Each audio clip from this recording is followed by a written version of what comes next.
오늘은 비효율성의 효율성이라고 하는 제목으로 우리 하나님의 말씀을 함께 나누도록 하겠습니다. 요즘 코로나로 말미암아서 경제적으로 여러 사업들이 어려운데, 그래도 감사하게 이제 코로나가 끝나가는 시점에 많은 사업들이 다시금 제 자리를 찾는 듯 보이는 것 같습니다. 그런데 그 가운데서도 제가 뉴스를 보니까 코로나 시기 가운데에서도 잘 버텨왔지만 이제 코로나가 끝나가면서 점점 그 사업의 규모가 확장되고 돈을 많이 버는 사업의 업종이 있다고 합니다. 혹시 어떤 업종인지 아시나요?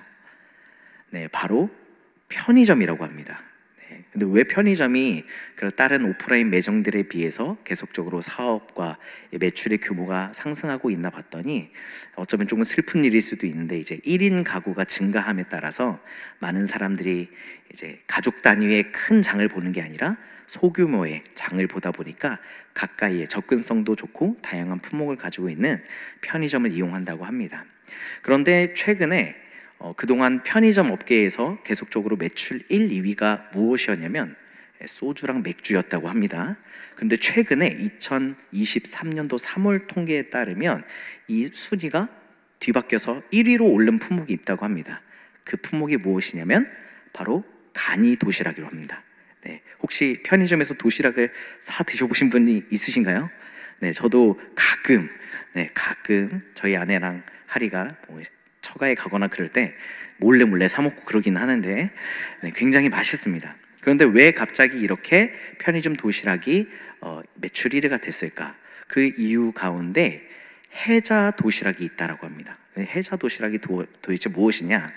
네, 배우 김혜자 씨의 이름을 걸고 만든 도시락의 브랜드인데요. 네, 김혜자의 제육 도시락이 매출 1위를 찍었다라고 합니다. 재미있는 게 이 도시락은 현대만 있었던 게 아니라 사실 10년 전, 벌써 12년 전부터 있었던 브랜드라고 하는데요. 한 편의점에서 이 김혜자 씨를 이름을 걸고 이 도시락을 만들었는데, 이 도시락이 가격은 매우 착한데, 아주 저렴한데, 그 안에 들어가 있는 반찬들이나 밥의 질이 너무나도 좋고 양이 풍성해서, 그래서 그 당시에 사람들로부터 어떤 신조어가 생겼냐면 해자스럽다. 네, 김혜자 씨의 이름을 덧붙여서 아주 적은 돈을 들여서도 풍성한 가성비를 가진 것들에 대해서 해자스럽다라는 신조어가 생깁니다. 도대체 얼마나 이게 팔렸을까요? 2010년부터 2017년까지 약 2억 6천만 개가 팔렸다라고 합니다. 매출이 1조를 넘었다고 해요, 이 도시락만으로. 그런데 그동안 이제 오랜 기간 동안 이 배우께서 이제 본인의 본업에 충실하기 위해서 이 소스를 이제 내려놓으셨다가 다시 이거를 재개했는데, 재출시한 지 12일 만에 55만 개가 팔려서 거의 완판되었다라고 합니다. 도대체 왜 이렇게 사람들이 이 도시락에 열광하고 이것들을 찾을까요? 그 이유는 바로 가성비 때문입니다. 가성비가 무엇인지 아시죠? 가격 대비 성능이 뛰어나기 때문입니다. 일반 도시락에 비해서 더 저렴한 가격이지만 아까 말씀드린 것처럼 그 내용물의 질이나 양이 탁월하게 좋기 때문에, 그래서 이 해자스러운 도시락을 사람들이 많이 애용한다 그럽니다. 그런데 이 해자스럽다라는 말이 유행을 하면서 김혜자 씨의 도시락이 유행을 했었을 때에 이 반대급부의 신조어가 생겼는데, 네, 안타깝게도 여기에도 사람의 이름이 들어갑니다. 바로 어떤 신조어냐면 창렬스럽다라고 하는 단어인데, 예전에 인기를 끌었던 DJ DOC라고 하는 인기 가수 중에 한 명이었던 김창렬 씨가 자신의 이름을 걸고 많은 냉동식품들을 이제 런칭했었는데, 이제 기업과 제휴해서. 근데 거기가 굉장히 값이 비싼 거에 비해서 들어가 있는 음식의 질이 너무나도 떨어지고 양이 적었기 때문에 이 해자스럽다의 반대급부로 이제 창렬스럽다라는 단어가 썼죠. 그래서 이 가성비로 따져봤을 때 가성비가 아주 좋고 효율적이다라고 하면 옛날에는 이제 해자스럽다. 가성비가 너무나도 떨어지고 돈은 많이 냈는데 너무 질이 떨어진다 할 때는 이제 창렬스럽다라는 단어를 썼다라고 하죠. 그런데 이런 효율성과 비효율성에 대한 사람들의 인식, 비효율적인 물건들에 대해 제품에 대해서는 철저히 배척하고 악성 댓글을 달고, 또 효율적인 물건에 대해서는 사람들이 흔히 돈줄 내준다고 막 사가지고 막 돈줄 내주겠다 하는데, 이런 효율성을 추구하는 상황은 비단 이런 돈을 내고 물건을 사는 제품에만 국한되어 있는 건 아닌 것 같습니다. 많은 사람들이 어떻게 하면 일하는 현장 가운데서도 효율성을 최대한 극대화해서 적은 시간 일하고 크게 많은 돈을 벌 수 있을까, 이런 것에 집중을 하기도 하고, 또 기업가의 입장에서는 적은 노력을 들여서 더 많은 매출을 증진시킬 수 있을까, 이런 것들 방법들을 찾고 있죠. 하다못해 저희 학생들만 하더라도 공부를 보다 효율적으로, 그래서 내가 조금 더 공부를 덜 하지만 더 좋은 성적을 얻기 위해서 인터넷으로 공부법에 대해서도 많이 찾아보고 있는 현실을 보고 있습니다. 이 정도 되면 마치 비효율적인 것은 죄악이고 효율적인 것은 정말로 진리이다라고 생각하는 시대가 아닐 수 없습니다. 그런데 오늘날의 이 비효율성을 배척하고 효율적인 것만을 추구하는 모습이 지금 오늘 우리 시대만의 문제는 아니었던 것 같습니다. 오늘 우리가 읽은 마태복음 26장 말씀 가운데도 이러한 경향이 보이고 있는데요, 우리 다 같이 마태복음 26장 6절에서 7절까지의 말씀을 한번 함께 읽어보도록 하겠습니다. 시작. 예수께서 베다니 나병 환자 시몬의 집에 계실 때에 한 여자가 매우 귀한 향유 한 옥합을 가지고 나와서 식사하시듯 예수의 머리에 부으니, 아주 특별한 사건이 오늘 발생을 하는데, 한 여성이 식사하고 계시는 예수님의 머리에 향유 한 옥합을 가지고 와서 머리에 부은 사건이 발생했습니다. 그런데 도대체 이 여자는 왜 예수님의 머리에 향유를 부었을까요? 이 향유를 왜 부었는지에 대해서 우리가 이해를 하려면 이 당시에 유대인들의 풍습과 관습을 조금 알아야 되는데요, 흔히 이스라엘에서 기름을 붓는 세 가지의 이유가 있었다라고 합니다. 첫 번째는 귀한 손님을 가정 가운데 초청했을 때 그 사람의 머리나 발 가운데 기름을 부었다라고 합니다. 왜냐하면 그 이스라엘 팔레스타인 지역은 물이 좋지 않습니다. 삼천리 금수강산, 우리 대한민국처럼 물이 깨끗한 지역이 아니기 때문에 물이 너무나도 귀해서 사람이 외부에 있어서 모래가 내 손에 묻고 머리에 묻고 발에 묻은 이런 상태에서 물로 닦을 수가 없었다고 합니다. 그런데 이런 쾌적하지 못한 상태에서, 더러운 상태에서 식사를 할 수 없기 때문에 귀한 손님이 왔을 때는 그 집의 호스트나 그 종들이 그 손님의 발을 기름으로 닦아서 그 발에 묻어있는 먼지들을 닦을 뿐만 아니라, 또 이제 중동 지역의 거친 바람과 모래들을 밟은 그런 발이 이제 여러모로 거칠어져 있잖아요. 그런 것들을 기름으로 보호하기도 했다라고 합니다.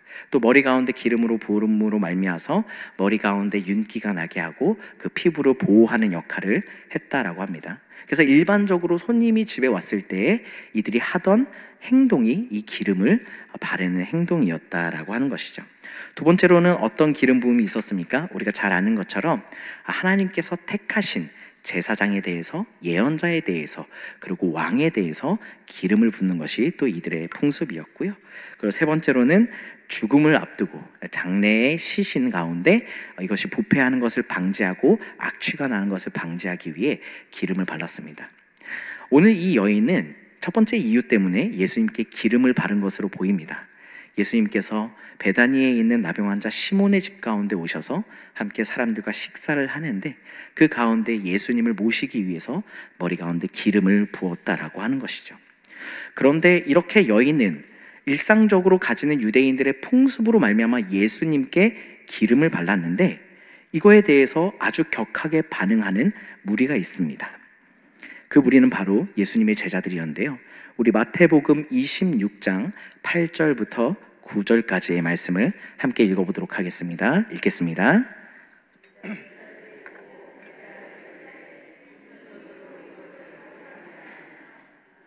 이것을 비싼 값에 팔아 가난한 자들에게 줄 수 있었겠도다 하거늘. 아멘. 어찌 보면 유대인의 당연한 풍습으로 보이는 이 행동을 취한 여성에게 갑자기 제자들이 뜬금없이 분노를 표출하며 이 여자를 다그치기 시작합니다. 그들은 뭐라고 다그쳤냐면, 너가 어찌하여 무슨 의도로 이것들을 허비하느냐라고 얘기합니다. 허비는 무엇인가요? 내가 이것들을 사용하는데 그 결과값이 좋지 않은 허투루 쓰임 받았다라고 하는 것이죠. 그리고 나서 이 여인에 대해서 이 향유를 가난한 비싼 값에 팔아 가난한 자들에게 줄 수 있었다라고 이야기를 하는데요. 이들이 분노한 이유는 무엇일까요? 첫 번째로는 그 향유의 값어치에 있습니다. 네, 이 향유의 값어치를 여기서는 그저 비싼 값에 팔 만한 향유라고 이야기를 하고 있는데, 평행본문인 요한복음 12장 말씀 가운데는 정확하게 수치로서 이 향유가 얼마나 값어치가 나가는지를 알려주고 있습니다. 요한복음 12장 3절 가운데에는 이 여인이 지극히 비싼 향유 곧 순전한 나드 한 근을 가져다가 예수님의 발을 닦았다라고 하고 있고요. 5절 가운데서는 제자 가룟 유다가 이 향유를 어찌하여 300데나리온에 팔아 가난한 자들에게 주지 않았느냐라고 이야기를 하죠.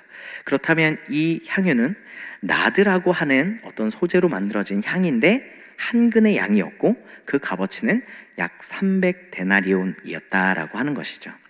제가 나드라고 하는 게 어떤 건지 잘 몰라서 한번 검색을 좀 해봤습니다.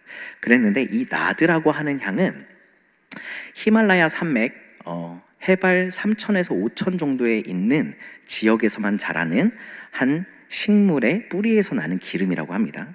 그런데 재미있는 것은 여러분, 이들이 있는 이 베다니 이스라엘 지역과 히말라야 산맥은 결코 가까이 있는 거리가 아니죠. 아주 먼 거리에 있다라고 하는 겁니다. 그렇다면 이 나드 향은 무엇이란 얘기일까요? 그렇습니다. 우리가 좋아하는 수입품이죠. 네, 아주 멀리서부터 온 고급스러운 제품이다라고 하는 겁니다.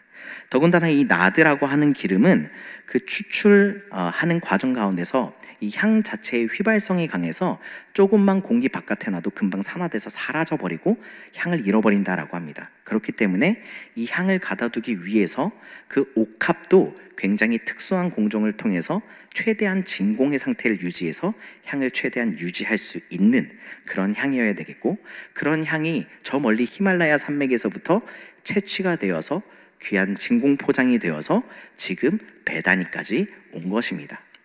이런 귀한 향유의 값을 오늘 값어치로 환산을 했을 때 우리가 잘 아는 것처럼 한 데나리온은 일당 하룻값이기 때문에 대략 8만 원으로 제가 계산해서 최저수당을 적용해서 8만 원 정도로 적용해서 계산했을 때 2,400만 원 정도가 되는 것이죠. 2,400만 원짜리 향수를 예수님의 머리에 그냥 부어버리는 겁니다. 재밌는 것은 여기에 한 근이라고 표현되어 있는데 한 근을 제가 또 검색해 봤더니 한 근을 약 600ml라고 할 수 있습니다. 제가 저기 가지고 올라와 놓고서는 순간 여기까지 안 가져왔는데, 지금 저희 지하 1층에서는 예수님과 함께한 마지막 7일이라고 하는 체험형 전시회가 진행되고 있고, 지난 주일에는 저희 청소년부, 청년부, 우리 유년부 교육위원회 소속돼 있는 아이들이 계속 체험형 전시를 통해서 예수님이 마지막 한 주를 어떻게 보내셨는지 경험을 했고, 오늘 오아시스를 통해서 우리 구역장님들과 총무님들 경험하셨을 텐데, 그 중에 그 네 번째 방이 이제 향유 옥합방이었고, 제가 그 구매한 향을 제가 여러분들이랑 좀 나누는 활동을 했었습니다. 제가 500ml짜리를 샀었거든요. 근데 지금 100ml 정도밖에 안 썼어요. 근데 이 체험을 해보신 분들은 좀 기억하시겠지만 그 방이 어땠었죠, 여러분? 네, 아주 그 향으로 가득 찼었죠. 100ml밖에 쓰지 않았는데도 그 방에 막 냄새가 배겨가지고 저는 머리가 아플 정도였는데, 이 500ml, 600ml라고 하는 많은 양의 향수를 만약에 쏟아 부었다라면 도대체 얼마나 그 향이 강하고 진하게 흘렀을까 우리가 생각을 해볼 수 있습니다. 저희 활동을 하면서 제가 오늘 개수를 헤아려 보니까 약 70분 정도가 이 향낭을 만들었더라고요. 그런데도 100ml밖에 안 썼는데, 이 600ml로 친다 그러면 아마 우리 이 자리에 계신 모든 성도님들이 한 일주일은 향긋한 향을 낼 수 있는 향낭을 집에 놓을 수도 있을 만한 양이라는 거죠. 그런데 이렇게 많은 사람에게 혹은 비싼 값어치의 것을 단숨에 사용해버리는, 그것도 예수님의 머리와 얼굴 그리고 더러운 발을 씻는데 사용하는 것에 대해서 제자들은 굉장히 분노하고 있는 것입니다. 그들의 가치 기준이 무엇이기 때문입니까? 이들의 가치가 돈이라고 하는, 세상 사람들의 어떤 물질 가운데 이것의 효용성을 찾는 가치 기준이 있기 때문에 이들은 분노했다라고 하는 것이죠. 두 번째로 이들이 분노한 이유는 그들이 생각하고 있던 어떤 기대값이 나오지 않았기 때문입니다. 그들이 가지고 싶은 목적, 그들이 예수 그리스도를 따르고 예수님과 함께함으로 이루고 싶은 목적이 이 여인이 가지고 있는 목적과 달랐다라고 느꼈기 때문입니다. 이 여인은 어떤 목적을 가지고 있었습니까? 예수님께서 계속적으로 공생의 활동을 하면서 선포하셨던 하나님의 나라와 의를 이루기 위해서, 그리고 지속적으로 그 제자들에게 말씀하셨던 내가 곧 십자가 가운데 죽을 것이고 다시 살아날 것이다 라고 하셨던 그 하나님의 놀라운 구원의 역사를 이루기 위한 예수님의 말들을 이 여인은 믿고 있었다라는 거예요. 그렇기 때문에 예수님의 장례를 준비하기 위해 이 여인은 아주 값비싼 이 향유를 내어드리고 있는데, 이 제자들은 그것들을 기대하지 않았다라고 합니다. 도리어 이것들을 팔아서 이 2,400만 원어치의 돈을 이용해서 이 베다니 지역에 있는 사람들, 이 베다니 지역은 예루살렘에서 약 3km 정도가 떨어진 지역이었는데, 이 예루살렘 성에서 나병이 걸려서 사람들로부터 부정하게 여기는 사람들이 그 가운데 깨끗함을 치유를 받은 다음에 다시 예루살렘에 가기 위해서 사람들이 대기하고 있던 장소로 알려져 있습니다. 그렇기 때문에 가난한 사람들, 병약하고 아프고 소외된 사람들이 몰려있던 이 베다니 지역에 이 수많은 돈을 이들 가운데 뿌렸을 때 얼마나 많은 사람들이 메시아이신 예수님을 이 로마 제국으로부터 우리를 구원해 주시고 이끌어 주실 왕으로서 모셨을까? 그들이 사람들의 인정을 바랬다라고 하는 겁니다. 그리고 그 제자 가운데 어떤 한 제자는 그 마음 가운데 도둑의 마음을 가지고 있어서 돈꾀를 맡은 자로서 이 300데나리어 돈을 내가 훔쳐가지고 사용할 마음도 가지고 있었다라고 하는 것이죠. 동일한 하나의 향유를 바라보는데 한 사람은 그 향유를 하나님의 나라와 의를 위해서 예수님께 드릴 것을 목적으로 가지고 있었다라고 한다면, 이 제자들은, 이 무리들은, 이 가룟 유다라고 하는 제자는 그것들을 자신의 욕심, 세상 사람들의 자기를 바라보고 인정해주는 시선과 말들로, 그리고 자기들의 따르기 위한 인기로 치환하고 싶었다라고 하는 것이죠. 그렇기 때문에 이들은 자신이 생각했던 기대값과 목적과 전혀 다른 방법으로 이 향유를 사용하는 여성에 대해서 분노를 표출했다라고 하는 것입니다. 이런 분노 가운데 제자들이 여성을 다그치자 이제는 예수님께서 이 여인을 대신하여 여인을 변호해 주는 모습을 볼 수 있는데요. 우리 마태복음 26장 10절에서 12절까지의 말씀을 함께 읽어보겠습니다. 시작. 예수께서 아시고 그들에게 이르시되 너희가 어찌하여 이 여자를 괴롭게 하느냐? 그가 내게 좋은 일을 하였느니라. 가난한 자들은 항상 너희와 함께 있거니와 나는 항상 함께 있지 아니하리라.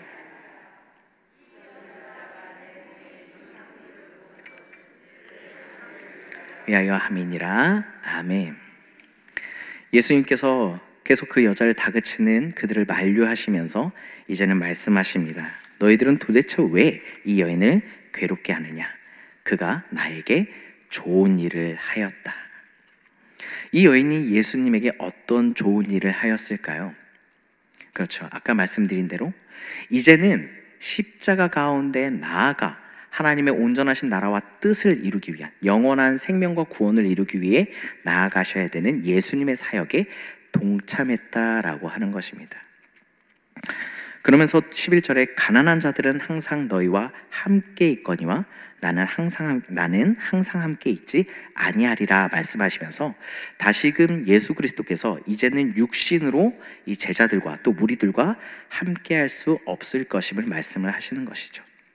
재미있는 것은 우리는 흔히 가난한 자, 소외된 자들을 위해서 우리가 수고하고 애쓰고 섬겨야 된다는 것으로 알고 있죠. 맞습니다. 우리가 그리스도인으로서 마땅히 약자들, 연약한 자들, 하나님의 사랑과 긍휼이 필요한 자들을 도와야지요. 그런데 그 도움 가운데에도 우선순위가 있다라고 하는 겁니다. 오늘 제자들은 그 우선순위 가운데 하나님보다 가난한 자들을 먼저 두고 있다라고 하는 겁니다.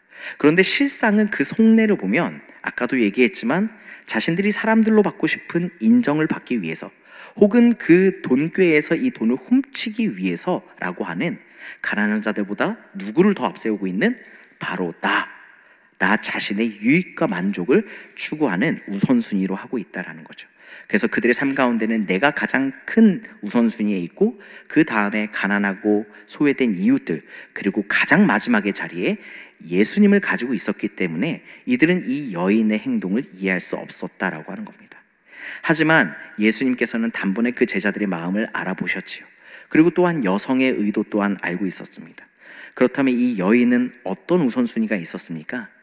나를 가장 낮은 곳에 두고, 그가 부유하든지 부유하지 않든지 1년치에 해당하는 이 수많은 돈이 드는 이 향유 옥합을 완전히 예수님께 깨어드려서 드릴 정도로 나 자신을 죽이고, 그로 말미암아 하나님의 영원한 생명을 살리기 위한, 수많은 영혼들을 구원하기 위한 하나님의 사역 가운데 동참하는 것입니다. 그러므로 나보다 하나님을 높게 두고 하나님으로 말미암아 이제는 이웃들이 영원한 생명을 얻기 위한 우선순위를 가지고 이 여인은 행동을 했다라고 하는 겁니다. 우리도 그리스도인으로서, 또 하나님의 사랑하시는 자녀로서 우리가 교회 가운데 많은 사역들을 하고 있지요. 우리 아이들을, 다음 세대 아이들을 교사로서 섬기기도 하고, 또 이른 새벽부터 나와서 물을 뜨기도 하고, 반주자로 섬기기로 하고, 찬양대로 섬기기로 하고, 또 사람들이 보이지 않는 곳에서 교회를 쓸고 닦고 맛있는 식사를 준비하며 수많은 사역 가운데 우리가 동참을 하고 있습니다. 그런데 중요한 것은 우리의 마음의 중심이, 그리고 우리의 우선순위가 어디에 있느냐 하는 것입니다. 내가 사람들로부터 인정받기 위해서, 내가 사람들로부터 칭찬받기 위해서, 혹은 내가 직분을 얻기 위해서 혹시 하는 것이 있다면, 우리가 다시금 나의 모습을 돌아보고 내 삶의 우선순위가 먼저 하나님의 나라와 뜻이 이루어지는 것 가운데 중심을 놓고 예수 그리스도를 먼저 바라보고, 그것들을 통해서 우리의 섬김과 헌신이 예수 그리스도의 십자가로 말미암아 이제는 이웃들 가운데 복음이 전해지며, 또 그 복음으로 말미암아 내가 하나님 앞에 작은 것에 충성한 것에 대해서 주님께서 기뻐하시는 것을 바라는 우리 광성의 모든 성도님들이 되기를 간절히 축복합니다. 그렇게 하나님 앞에 모든 우선순위를 드리고 나의 삶의 목적과 방향성을 주님께 드린 이 여성과 같이 우리가 주님 앞에 섬기며 나아갔을 때 주님께서 약속해 주시는 것이 있습니다. 우리 13절의 말씀을 함께 읽도록 하겠습니다. 내가 진실로 너희에게 이르노니 온 천하에 어디서든지 이 복음이 전파되는 곳에서는 이 여자가 행한 일도 말하여 그를 기억하리라 하시니라. 아멘. 예수님께서 말씀하십니다. 이 복음이 전파되는 곳에서는, 예수 그리스도의 복음은 무엇입니까? 완전한 하나님이신 예수 그리스도께서 완전한 인간의 몸으로 우리의 죄를 용서해 주기 위해 이 땅 가운데 오셨을 뿐만 아니라 십자가 가운데 죽으신 것, 그리하여 살이 찢기시고 피를 흘리심으로 말미암아 영원히 죄로 말미암아 주님과 끊어지고 죽을 수밖에 없는 우리의 생명을 믿는 모든 자들에게 영원한 생명을 허락하시는 구원의 주가 되셨다라는 것, 그리고 그 주님께서 부활하셔서 믿는 우리도 영원한 생명과 부활의 소망을 가질 수 있게 되었다라는 것이 바로 복음이지요. 장차 이루어질 이 복음에 대해서 이제는 그 복음이 전파되는 모든 곳에서 하나님을 온전히 바라보며, 세상의 시점으로 봤을 때는 너무나도 비효율적이고 분노를 일으키고 사람들로부터 책망받을 행동이었지만, 하나님의 나라와 의를 위해 자신의 것들을 온전히 깨어드렸을 때 주님께서 기뻐하셨던, 하나님의 나라에 대해서는 효율적인 행동을 했던 이 여인의 행동이 영원토록 기억되어 오늘 2000년이 지난 우리에게까지 들려지게 되어지는 것입니다. 이렇듯 우리가 하나님 중심으로 하나님의 삶의 우선순위를 올려드리고 우리가 드릴 수 있는 최선의 것을, 비록 세상에 봤을 때는 너무나도 비효율적이고 낭비인 것처럼 보이지만 하나님께 드렸을 때 하나님께서는 그것들을 사용하여 하나님의 놀라운 나라와 의를 이루실 뿐만 아니라 우리의 이름을 높이 들어 하나님의 나라 가운데 영광받고 칭찬받게 하시는 줄로 믿습니다. 마지막으로 이 비효율성, 아주 비효율적으로 보이지만 가장 효율적인 이 구원의 일들을 가장 끝으로 실천해 보이셨던 분이 바로 예수 그리스도라는 것을 우리가 기억해야 됩니다. 완전한 하나님이시기 때문에 그 어떤 고통을 느끼시지 않으셔도 되고, 그 어떤 상처를 받으시지 않으셔도 되고 죽음을 경험할 필요가 없으신 그분이 우리 자신이 지으신 피조물된 우리 인간을 구원하기 위해 이 땅 가운데 오셨습니다. 그리고 우리가 받아야 할 죄의 모든 값과 고난과 고통을 십자가 가운데 지시고 받으셨습니다. 이 비효율성 가운데 하나님께서 하나님의 나라와 뜻을 이루는 그 놀라운 효율성의 일들이 오늘 우리의 삶 가운데, 그리고 우리의 가족들과 우리의 자녀들과 우리 광석교회 가운데 가득하기를 간절히 소망합니다.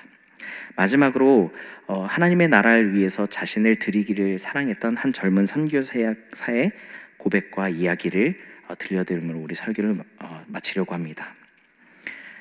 미국의 짐 엘리엇이라고 하는 선교사는 이런 말을 남겼습니다. 잃어버릴 수 없는 것을 얻기 위해 지킬 수 없는 것을 버리는 자는 결코 어리석은 자가 아니다.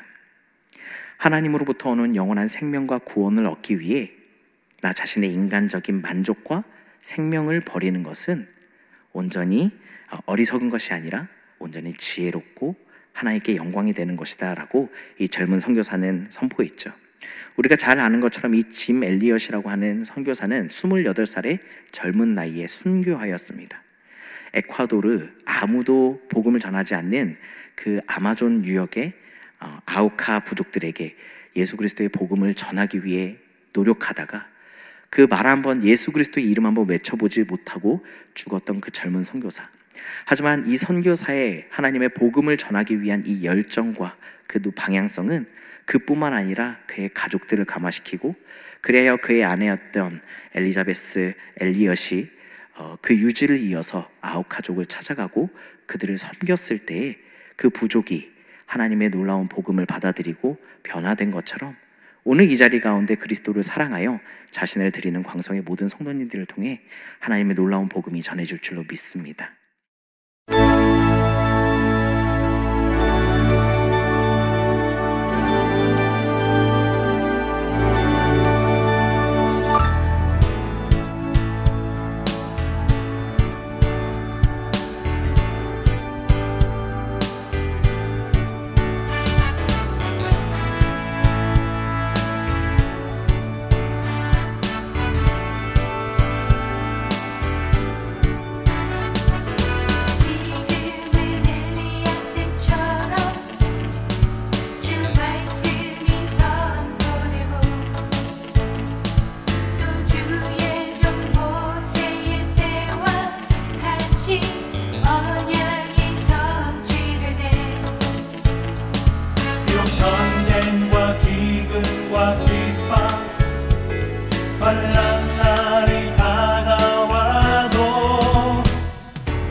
다시 오시네 모두 외치세